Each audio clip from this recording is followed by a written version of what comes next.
Asia games లో మళ్లీ cricket ను తీసుకొచ్చేందుకు రంగం సిద్ధమైంది. చైనాలోని హాంగ్జౌలో జరిగే 2022 ఆసియా గేమ్స్ లో క్రికెట్ ను ప్రవేశపెట్టాలని ఒలింపిక్ కౌన్సిల్ ఆఫ్ ఆసియా నిర్ణయం తీసుకుంది.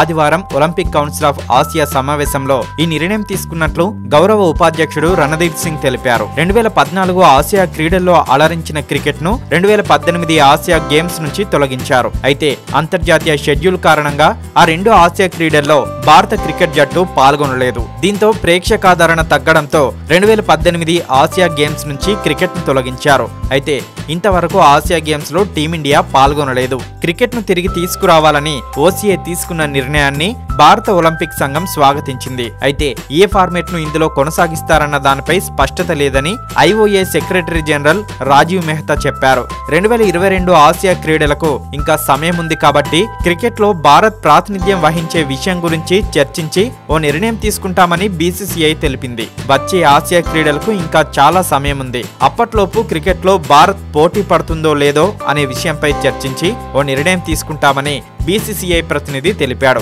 2010 క్రీడల క్రికెట్ లో శ్రీలంక, పాకిస్తాన్ వరుసగా పురుషుల, మహిళల విజేతలుగా నిలిచాయి. 2014లో పురుషుల విభాగంలో బంగ్లాదేశ్, మహిళల విభాగంలో పాకిస్తాన్ స్వర్ణాలు సొంతం చేసుకున్నాయి. ప్రస్తుత అధ్యక్షుడు షేక్ అహ్మద్ అల్ ఫహద్ అల్ సబాకేకు మళ్లీ ఆసియా ఒలింపిక్ కౌన్సిల్ పగ్గాలు దక్కాయి. ఆదివారం జరిగిన కమిటీ జనరల్ అసెంబ్లీలో కువైట్ కు చెందిన షేక్ అహ్మద్ మరో 5 ఏళ్ల కాలానికి ఓసీఏ చీఫ్ గా ఎన్నికయ్యారు. ఓ ఫోర్జరీ కేసుకు సంబంధించి విచారణ ఎదుర్కొంటున్న 55 ఏళ్ల షేక్ అహ్మద్ గతేడాది నవంబర్లో అంతర్జాతీయ ఒలింపిక్ కమిటీ సభ్యుని పదవికి రాజీనామా చేసిన సంగతి తెలిసిందే.